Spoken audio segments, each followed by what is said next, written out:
لله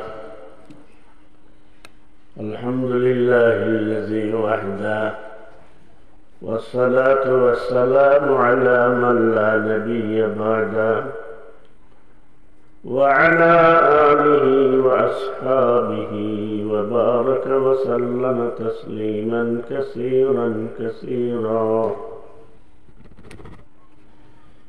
أما بعد فأعوذ بالله من الشيطان الرجيم.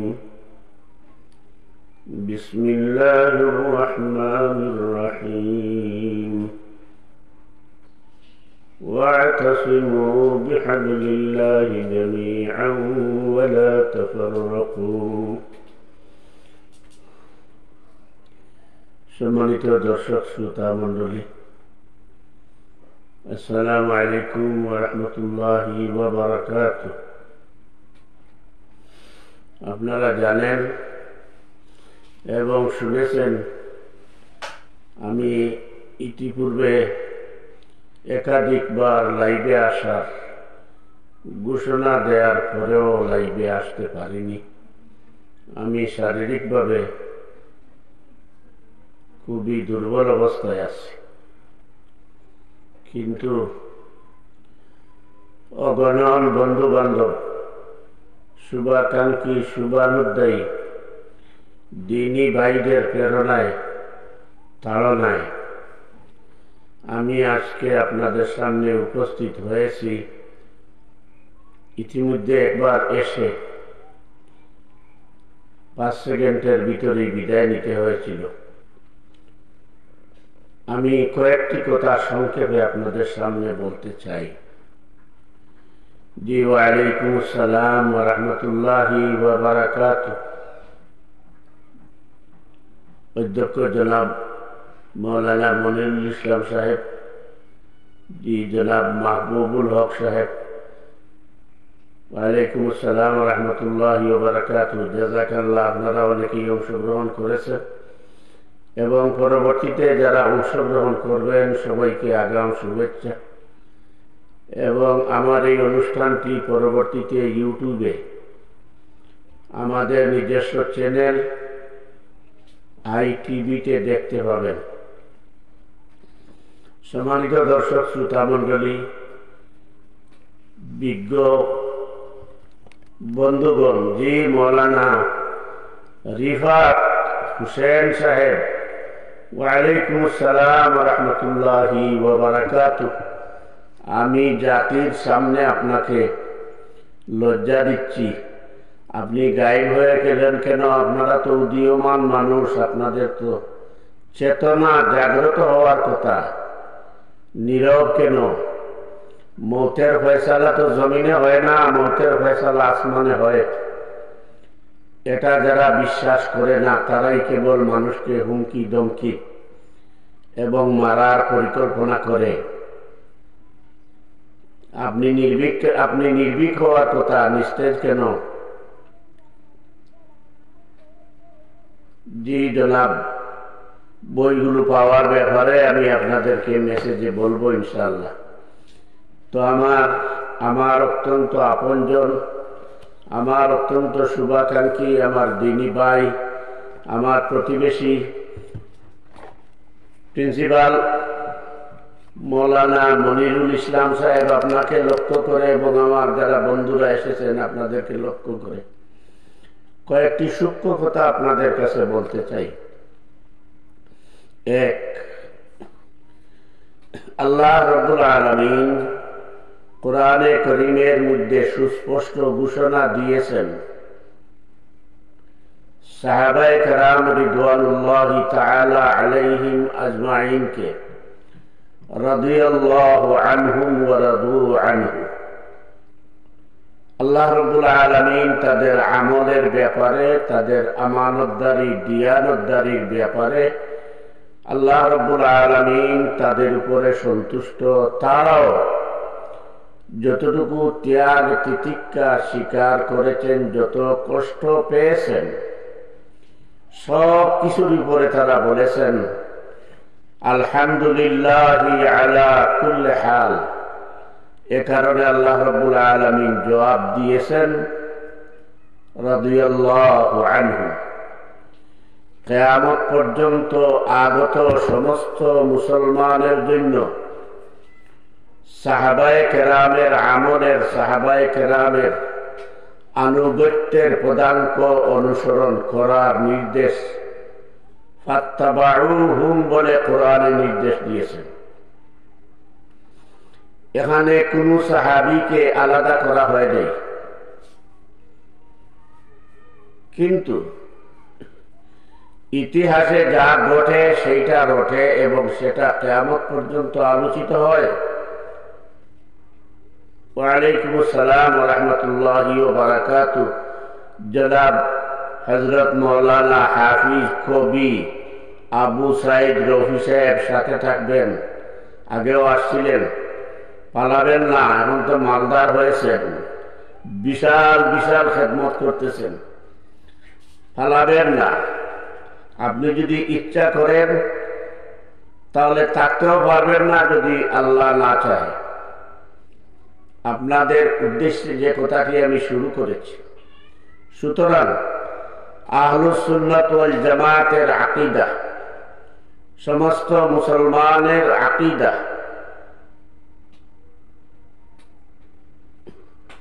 সমস্ত মুসলমানের আকীদা সাহাবায়ে কেরাম আল্লাহ সন্তুষ্ট, আল্লাহ সন্তুষ্টি প্রাপ্ত আল্লাহর বান্দাদের মধ্যে শামিল।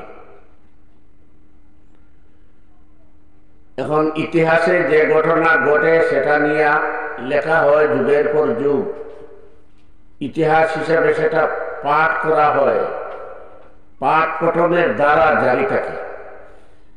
যেমন হযরতে আবু বকর সিদ্দিক রাদিয়াল্লাহু তাআলা আনহু আল্লাহ রাসূলের সাথে হিজরতের সাথী হয়েছিলেন, কোরআন শরীফে তার ইঙ্গিত রয়েছে, নাম আসে নাই কিন্তু ইঙ্গিত রয়েছে।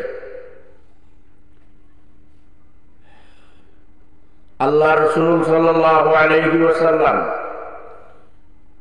মেরাজে গিয়েছেন, সেটা ইতিহাসের আলোচিত ঘটনা। খুলাফায়ে রাশিদিনের পর হযরত আলী কাররামাল্লাহু ওয়াজহাহুকে শহীদ করার পর হযরত ইমাম হাসান রাদিয়াল্লাহু তাআলা আনহুকে খলিফা নির্বাচিত করা হয়। কিন্তু হযরত আলী রাদিয়াল্লাহু তাআলা আনহুকে খলিফা নির্বাচনের পরেই যে হযরত মুআবিয়া রাদিয়াল্লাহু তাআলা আনহু বিদ্রোহ করেছিলেন, এটা কি অসত্য? এ সম্পর্কে কি হাদিসে হাদিস আসে নাই? ইতিহাসে তো এসেছে। হযরত আমির মুআবিয়া রাদিয়াল্লাহু তাআলা আনহু বিদ্রোহ করেছেন আলী রাদিয়াল্লাহু তাআলা আনহুর সাথে।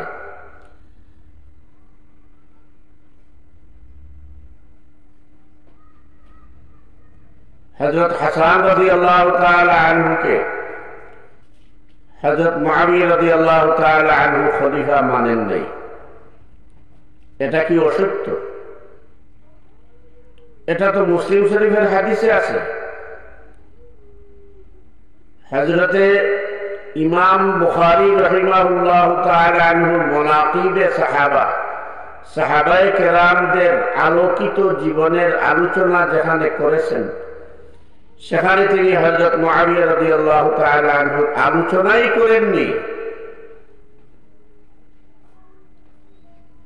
দেখবেন আবার পরে এটা ভাবিয়েন না যে আমি মুআবিয়া রাদিয়াল্লাহু তাআলা আনহুকে নিয়ে সমালোচনা করছি। আমি এটা বুঝাতে চাচ্ছি যে হযরত আলী রাদিয়াল্লাহু তাআলা আনহু এবং হযরতে মুআবিয়া রাদিয়াল্লাহু তাআলা আনহুর মধ্যে যে ঘটনা ঘটেছিল, এটা তো ইতিহাসে আছে, হাদিসে আছে।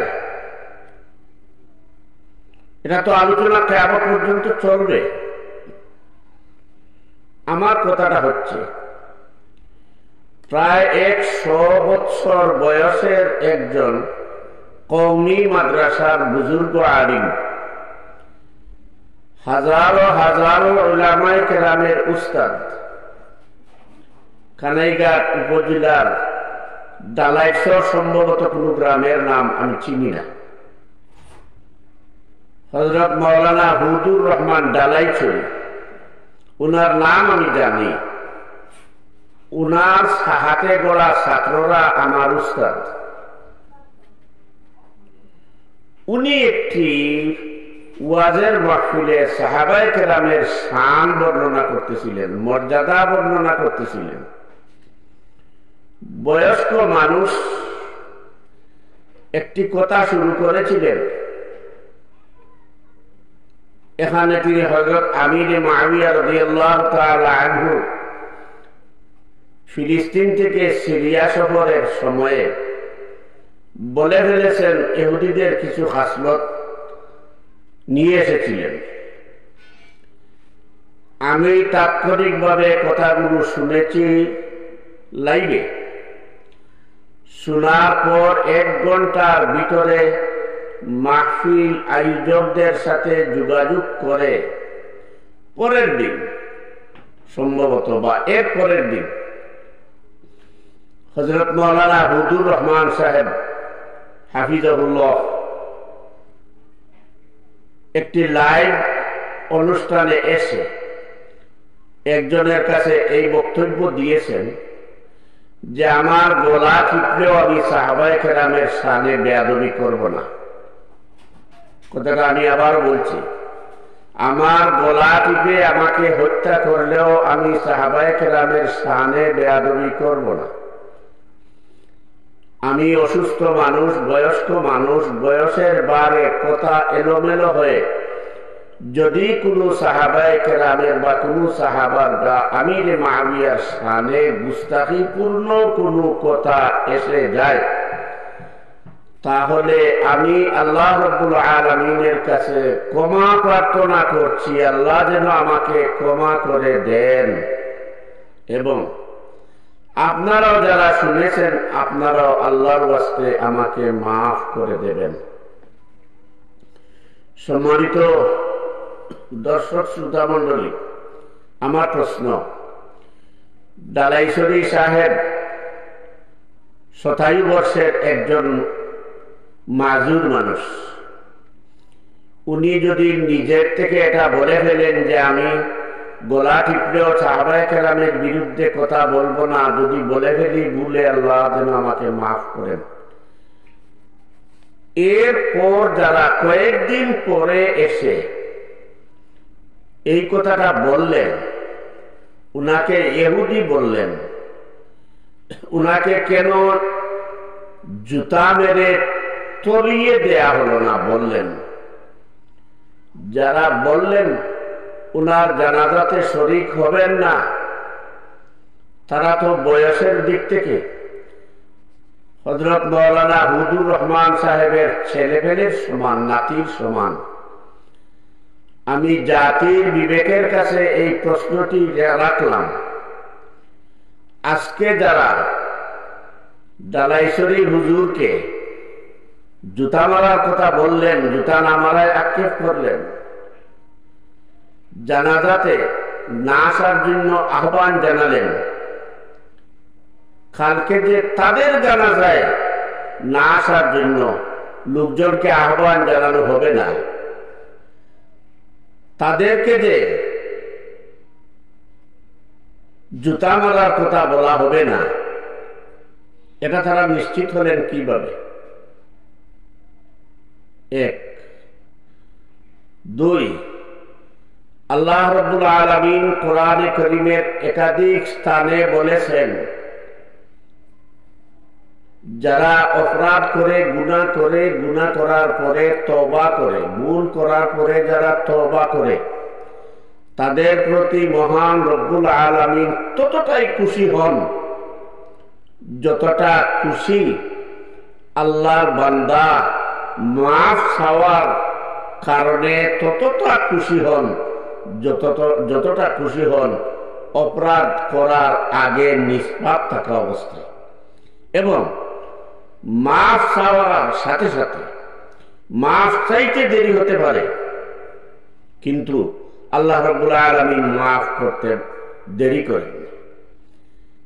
এবং আপনারা জানেন কোরআন শরীফের আয়াতে আছে, والكاظمين الغيظ والعافين عن الناس والله يحب المحسنين। আল্লাহ তো তাদেরকেই বেশি মহব্বত করেন, তাদেরকেই বেশি পছন্দ করেন যারা নিজেরা গুনাহ করার পরে, যারা নিজেরা ভুল করার পরে সংশোধনের জন্য অনুতপ্ত হয়ে আল্লাহর কাছে মাফি চায়, তাদেরকে আল্লাহ রাব্বুল আলামিন মুহসিনিন বলেছেন এবং বলেছেন আল্লাহু ইউহিব্বুল মুহসিনিন, তাদেরকে আমি বেশি মহব্বত করি। আল্লাহ মহব্বত করেন, আল্লাহ মাফ করে দিতে পারেন, কিন্তু আপনারা উলামায়ে কেরাম বললেন এভাবে মাফ হবে না, অমুক স্থানে এসে অমুকের কাছে মাফ চাইতে হবে। এই দলিলটা আপনারা কোথায় পেলেন? যদি এই দেশে বিবেকবান কোন মানুষ থেকে থাকেন, বিবেকবান কোন মানুষ থাকেন, তাহলে এই সমস্ত উলামায়ে কেরামের কাছে জিজ্ঞাসা করার প্রয়োজন আছে। আমি জিজ্ঞাসা করেছি, তারা বা তাদের নিজের পক্ষে আজ পর্যন্ত কেউ জবাব দেয়নি যে আল্লাহ মাফ করেন, আল্লাহ মাফ করেন, বান্দা মাফ করতে পারবেন না, অমুকের কাছে মাফ না চাইলে। এই দলিলটা ওনারা কোথায় পেলেন? যদি আহলে ইলম হন, ইলমওয়ালা হন, ইমানদার হন, ইখলাসওয়ালা হন, ইসলাহওয়ালা হন, তাহলে এই কথাগুলোর জবাব দেবেন। দুই, একজন হযরত বলেছেন, হুজুর রহমান সাহেব পরীক্ষায় ফেল মেরেছেন। হুজুর রহমান সাহেব আরো কি কি, আমি এসবে যাব না, এটা উনাদের এলাকার ব্যাপার। হুজুর রহমান সাহেব যদি পরীক্ষায় পাস করে শায়খুল হাদিস হয়েও অশালীন ভাষায় কথা বলেন, বেয়াদবের মতো যদি কথা বলেন, বাপ চাচার সমবয়সী লোকদেরকে যদি রে তুই তুকার করে কথা বলেন, এই জাতের শায়খুল হাদিস হওয়ার চাইতে, এই জাতের ফার্স্ট ক্লাস ফার্স্ট মুহাদ্দিস হওয়ার চাইতে মূর্খ নাদান গরু রাখালো ভালো।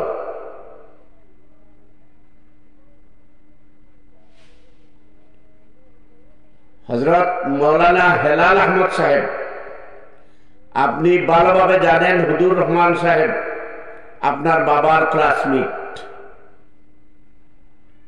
মাওলানা হেলাল আহমদ সাহেব উনি ভালোভাবে জানেন মাওলানা হুজুর রহমান সাহেব শায়েখে হরিহুরির ক্লাসমেট। দরায় হাদিসের বৎসর উনি কানাইঘাট মাদ্রাসা থেকে আল্লামা বাইবুরি রহমতুল্লাহ আলাইহির উপরে অভিযোগ উত্থাপন করে, তুহমত আরোপ করে ওনারা কানাইঘাট থেকে চলে গেছিলেন।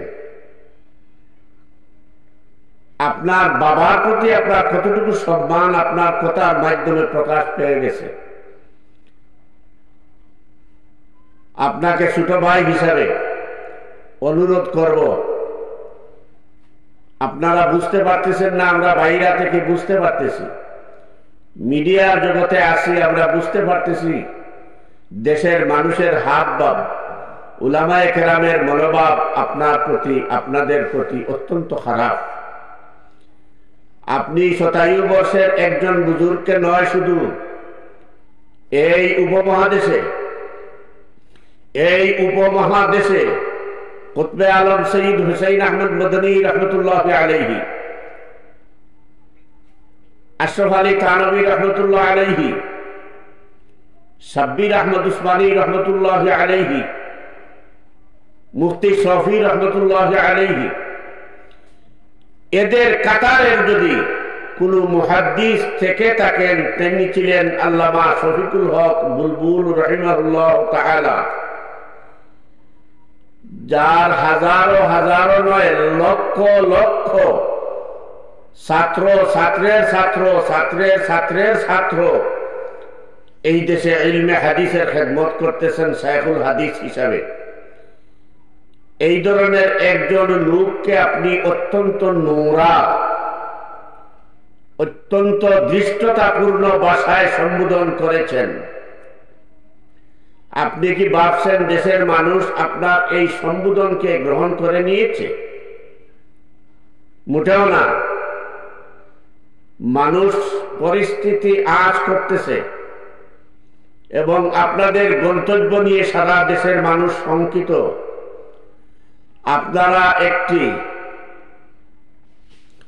আপনারা একটি গভীর অন্ধকার কূপে নিক্ষিপ্ত হচ্ছেন।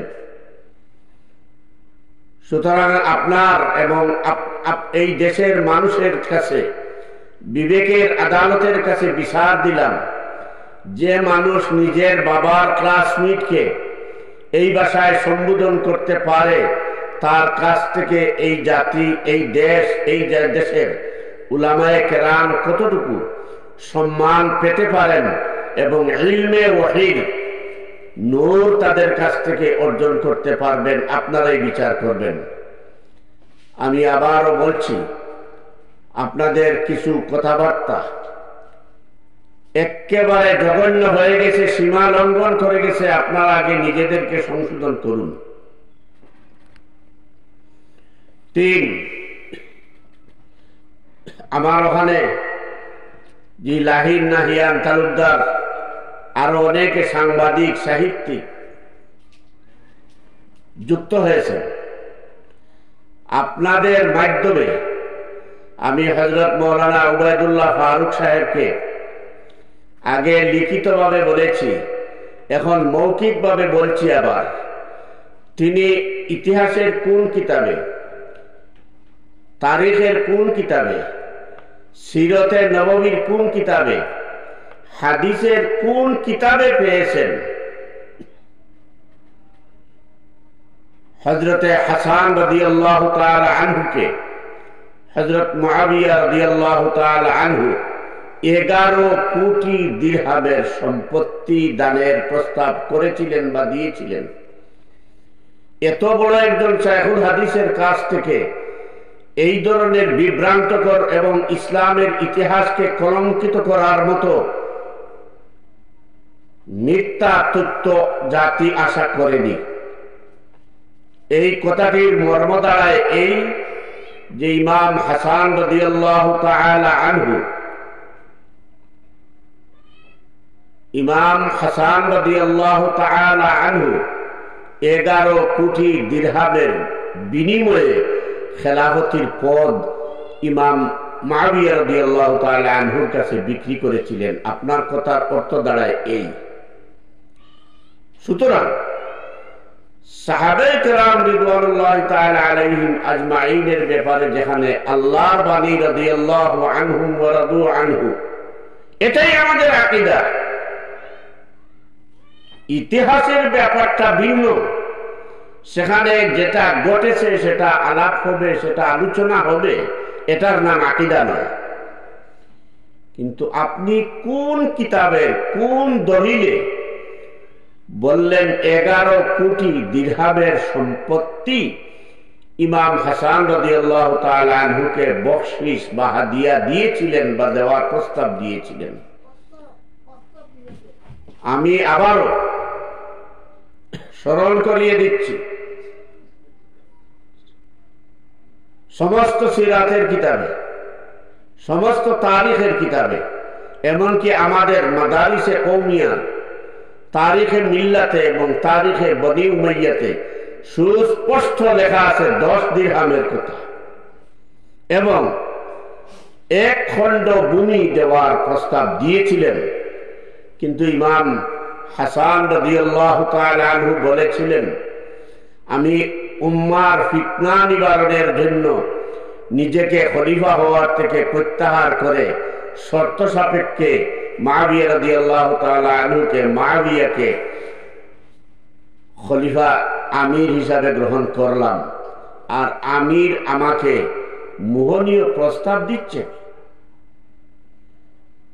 হযরত আয়েশা সিদ্দিকা রাদিয়াল্লাহু তাআলা আনহা সহ 7 জন উম্মাহাতুল মুমিনিনের বর্ণনা অনুযায়ী 10 দিরহামের কথা ছিল। এটা হযরত হাসান রাদিয়াল্লাহু তাআলা আনহু প্রত্যাখ্যান করেছেন। আমি জানার উদ্দেশ্যে, জাতিকে জানানোর উদ্দেশ্যে এটা বলছি। আপনার মতো দায়িত্বশীল একজন শায়খুল হাদিসের পক্ষ থেকে ইসলামের ইতিহাসকে এবং দুজন সম্মানিত সাহাবী হযরত মুআবিয়া রাদিয়াল্লাহু তাআলা আনহু এবং ইমাম হাসান রাদিয়াল্লাহু তাআলা আনহু আল্লাহর রাসূলের দৌহিত্রকে ঘুষ আদান প্রদানের অভিযোগে আপনি অভিযুক্ত করেছেন। এটা আপনাকে জাতির সামনে, উম্মার সামনে উপস্থাপন করে আপনার পক্ষে হয় দলিল পেশ করতে হবে, নতুবা জাতির সামনে, জাতির সামনে আপনি আল্লাহর কাছে তওবা করে আল্লাহর রাসূলের দুজন সম্মানিত সাহাবীকে ঘুষ আদান প্রদানের লেনদেনের অভিযোগ থেকে, তুহমত আরোপ থেকে আপনি খালাস দিতে হবে। সম্মানিত দর্শক শ্রোতা মণ্ডলী, আমরা সিলেটের কয়েকজন বর্ষিয়ান উলামায়ে কেরামের সাথে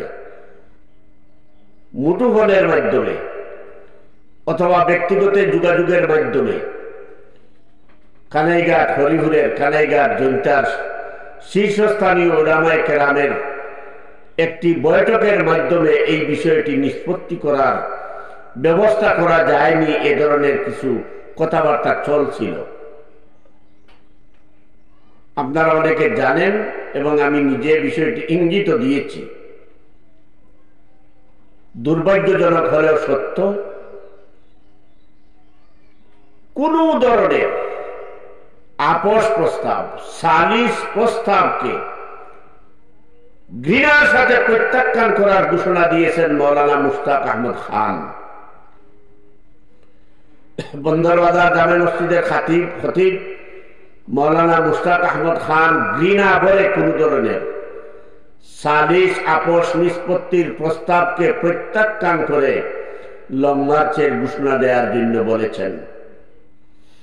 আমি বিনয়ের সাথে বলতে চাই, জনাব আবু সাইদ রৌফি সাহেব,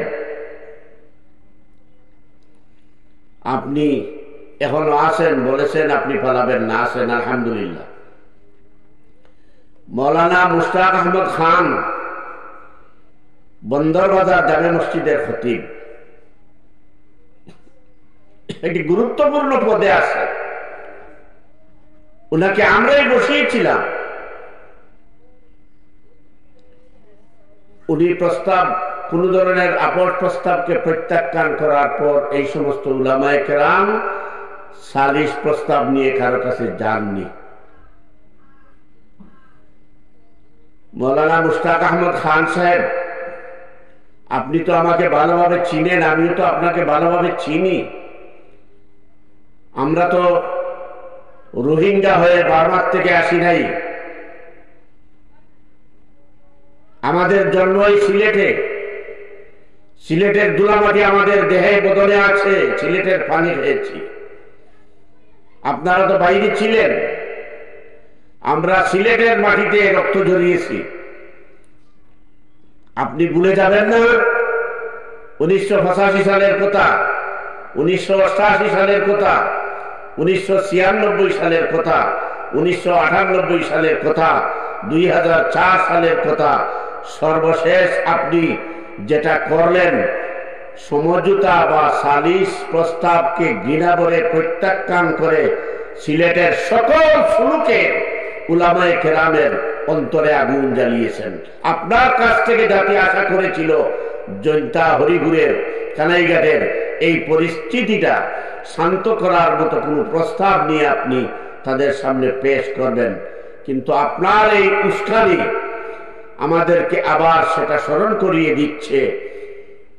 5 আগস্ট 2024 পরবর্তী সময়ে যখন দেশের অবস্থা অত্যন্ত ঠালমঠাল, একটি অন্তর্বর্তীকালীন সরকার বা একটি তত্ত্বাবধায়ক সরকার প্রতিষ্ঠা করা যাবে কি যাবে না, টিকিয়ে রাখা যাবে কি যাবে না, তখনই আপনি পলাতক বাহিনীকে সাথে নিয়ে হযরত শাহপরান রহমতুল্লাহ আলাইহির মাজারে মৌলানা জিল্লুর রহমানের মাধ্যমে ট্রাক ভর্তি করে মানুষ এনে মাজারে হামলা করেছিলেন। এটা ছিল আপনার প্রথম টেস্ট কেস, জাতি এটাকে টেস্ট কেস হিসাবে ধরে নিয়েছে। আজকে সারা দেশের মাদারিসে কওমি, আমরা কওমির উলামারা অত্যন্ত বিব্রত বিভ্রান্ত যে আমাদের কওমি অঙ্গনকে ধ্বংস করার জন্য একটি চক্রান্ত চলছে। এদের ফাঁদে পা দিয়ে কয়েকজন বর্ষিয়ান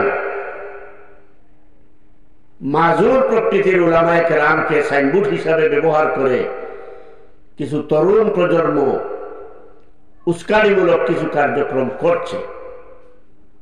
এটাকে থামানোর দায়িত্ব আপনারও ছিল, কিন্তু আপনি সালিস প্রস্তাবকে প্রত্যাখ্যান করে প্রকারান্তরে কোরআন শরীফকে, কোরআনের বহু আয়াতকে, সূরা হুজরাতের 3টি আয়াতকে আপনি অস্বীকার করেছেন। সিলেটবাসী বিবেকের কাছে প্রশ্ন রাখলাম, উনি সিলেটের কেন্দ্রীয় বন্দরবাজার জামে মসজিদে আমাদের কি খেতাবত করবেন, কি বয়ান দিবেন, আপনারাই ভেবে দেখেন। সম্মানিত দর্শক শ্রোতা মন্ডলী, আসি শেষ কথায়। আপনারা জানেন অনেকে, আমি 1977 ইংরেজিতে পত্রিকায় লেখার কারণে 80টি বেত্রাঘাত খেয়েছিলাম। সেই থেকে আজও আমি সাংবাদিকতা লেখালেখিকে আমার নেশা এবং পেশা মনে করি। এদেশের সবচাইতে প্রভাবশালী ডিটেক্টরশিপ প্রেসিডেন্ট এরশাদ সাহেব আমাকে লাল চক্ষু দেখিয়েছিলেন, ব্রাশ ফায়ার করেছিলেন কেমব্রিজে, আপনারা জানেন। অর্থমন্ত্রী সাহেবুর রহমান সাহেব সিলেটের শাহিদগাতে আমার পাশের বাসাতে আমাকে তলব করে নিয়ে লাল চক্ষু দেখিয়েছিলেন। আমি লাল চক্ষুর মোকাবিলায় এই আঙ্গুল দেখিয়ে বলেছিলাম, আপনার এইসব সাঙ্গ পাঙ্গদের সামলান, যারা মানুষের হাট গাঁট দখল, এমনকি পাবলিক টয়লেট পর্যন্ত দখল করে নেয়, তাদেরকে থামান, জেহাদির কলম থেমে যাবে। আজ আমি সত্য কথা বলি, সত্য কথা লেখি। আমার গাড়ি নেই, বাড়ি নেই, তাতে কোনো আফসোস নেই। সত্য কথাটা না বললে আমি রাত্রে ঘুমোতে পারি না। হ্যাঁ, যদি কথার মধ্যে অসত্য কিছু থাকে, ভুল কিছু থাকে, সেটা ধরিয়ে দেয়ার, শুধরিয়ে দেওয়ার দায়িত্ব আপনাদের। সেই ভুল যদি আপনারা করেন, এর দায় আপনাদের।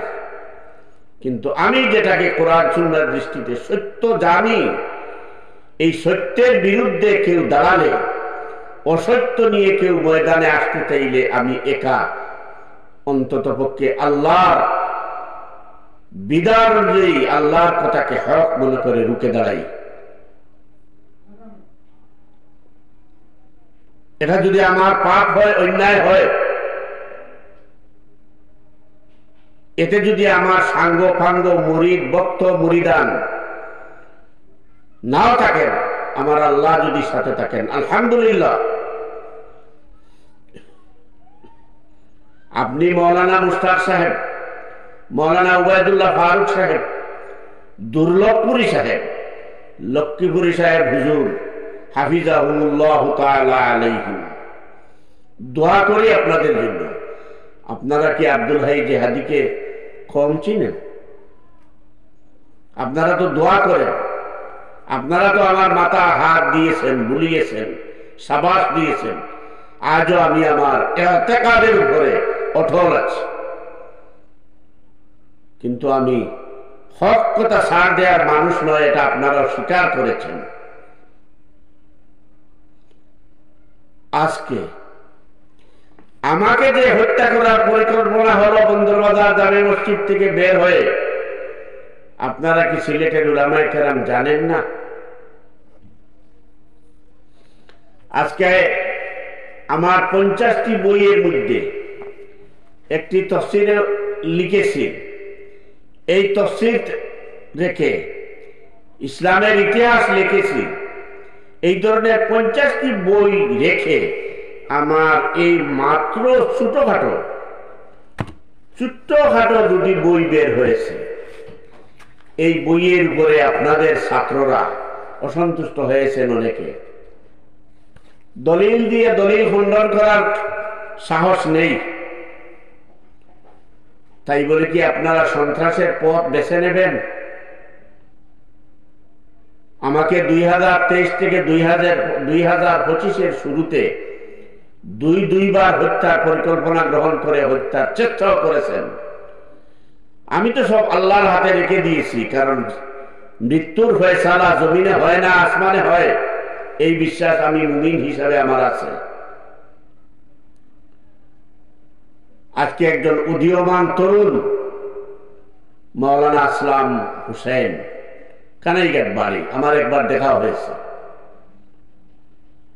একজন উদীয়মান বাচ্চা মানুষ, তাকে হাজার হাজার জনতার সামনে, হাজারো জনতার সামনে রাস্তায় টেনে এনে পিটিয়ে হত্যা করার হুমকি, এটা তো আলিমের মুখেও মানায় না, শিক্ষিত মানুষের মুখেও মানায় না, এটা আইয়াবে জাহিলিয়াতের আবু জেহেলের উত্তরসূরিদের মুখেই কেবল মানায়, এবং তারা করেও। দেশে আইন নেই, পুলিশ নেই। আমি শতবার স্বীকার করি, মৌলানা জামাল উদ্দিন আহমদ, মৌলানা আসলাম হুসেন, ওনারা যদি লেখার মধ্যে কোনো ভুল করেন, কারো প্রতি কটাক্ষ করেন, তাদেরকে শায়েস্তা করার, তাদেরকে বুঝানোর দায়িত্ব আমাদের আছে, আপনাদেরও আছে। যেটা এরকম করা ঠিক নয়, শাস্তি দেওয়ার অধিকার আপনাদের আছে। আপনাদের এলাকার ছেলে তো হাজারো মানুষের সামনে মরা মানুষদেরকে নিয়ে, জীবিত মানুষদেরকে নিয়ে, একজন উদীয়মান মানুষকে নিয়ে আপনারা অশালীন, অশ্রাব্য এবং বেআইনি কটূক্তি করে বসলেন, রাস্তায় টেনে এনে পিটিয়ে পিটিয়ে হত্যা করবেন। তুমি কোন বাবার বেটা? তোমাকে ধরার লোক এই দেশে নেই? তুমি টেনে এনে রাস্তায় পিটিয়ে দেবে? তোমার লঙ্গি কুলার মতো মানুষ কি দেশে নেই? এই কথা বলে কি করেছো জানো? আজ যদি মৌলানা আসলাম হুসেন সাহেবের উপরে, আমি আব্দুল হাই জিহাদির উপরে, মৌলানা জামাল উদ্দিনের উপরে কোনো অনাকাঙ্ক্ষিত ভাবে আমার কোনো প্রতিপক্ষ প্রতিশোধ দেওয়ার করে রাতের বেলা অন্ধকারে পিছন দিক থেকে আমাকে আক্রমণ করে মেরে ফেলে, আসলাম হুসেনকে মারি ফেলে, জামাল উদ্দিন সাহেবকে মেরে ফেলে, তাহলে এর দায় যে তোমার গায়ে এসে পড়বে, এই কথাটা বুঝার কি ক্ষমতা, বোধগম্যতা তোমার নেই? কেমন তুমি এমন হুমকি দেওয়ার, রাস্তায় পিটিয়ে হত্যা করে ফেলবে? রাস্তা কি তোমার বাবা? এই দেশ কি মগের বলল? অতি শীঘ্রই এর জন্য জনসমক্ষে নিঃশর্ত ক্ষমা প্রার্থনা না করলে এর পরিণতি কি হবে এটাও এখন বলা যাচ্ছে না। দেশের মানুষের হাবভাব ভালো না, আপনারা যা করছেন খুব ভালো না। আমি সর্বশেষ একটি কথা বলতে চাই, যদি আমাদের এলাকার কোনো মানুষ, কোনো ফ্রেন্ড, কোনো শুভাকাঙ্ক্ষী আমার এই লাইভ দেখেন বা শুনেন, এই সিলেটের মাজার ভাঙ্গার নায়ক একবার নয় একাধিকবার উলামায়ে কেরামকে আন্দোলনে রেখে তৎকালীন সরকার এবং তখনকার সময়ের সরকারের দলের লোকদের সাথে 10 বস্তা 20 বস্তা চাউলের বিনিময়ে হাত মিলানেওয়ালা মৌলানা মুশতাক আমাদের এলাকাতে এসে ট্যাবলেট বিক্রি করে গেছে। যদি কেউ এ বিষয়ে আমার সাথে কথা বলতে চান, আমি প্রস্তুত আছি। আপনাদের প্রস্তুতি নিয়ে আসবেন, আপনাদের প্রস্তুতি নিয়ে আসবেন। ওয়াজ মাহফিল কোরআন ভালো কথা, তাফসীর কোরআন ভালো কথা,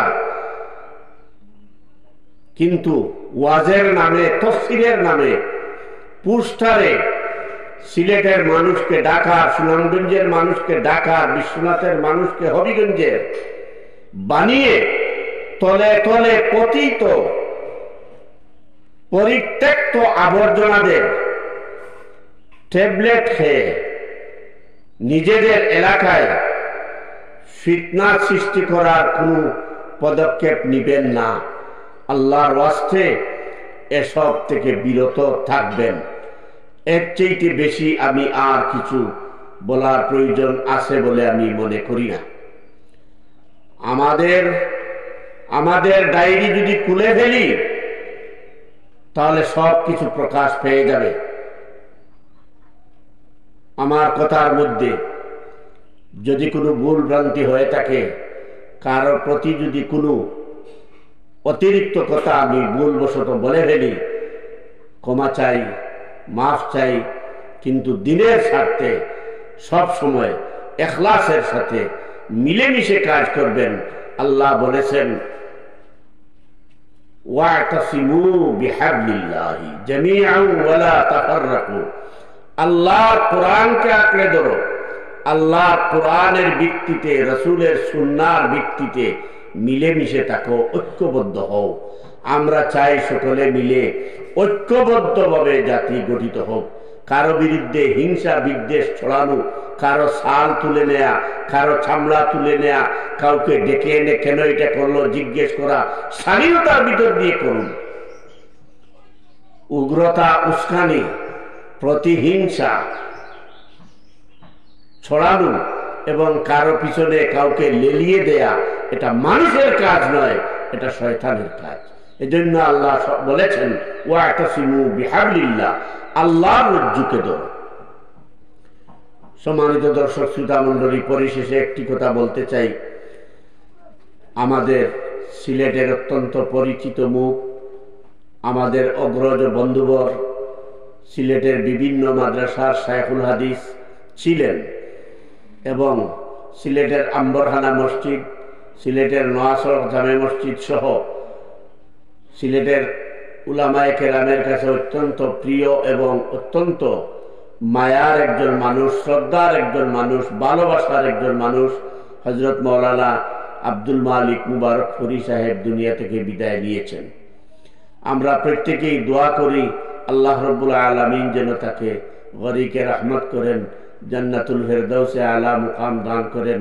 আমিও এই দোয়া করি, অনেক দিনের চলা, অনেক দিনের সাথী, চলায় ফিরায় যত ধরনের ভালো কাজ সবগুলো যেন আল্লাহ রাব্বুল আলামিন কবুল করে নেন এবং এই ভালো কাজগুলোকে নাজাতের উসিলা বানিয়ে আল্লাহ রাব্বুল আলামিন যেন তাকে মাফ করে দিয়ে জান্নাতুল ফেরদাউসে আলা মুকাম দান করেন।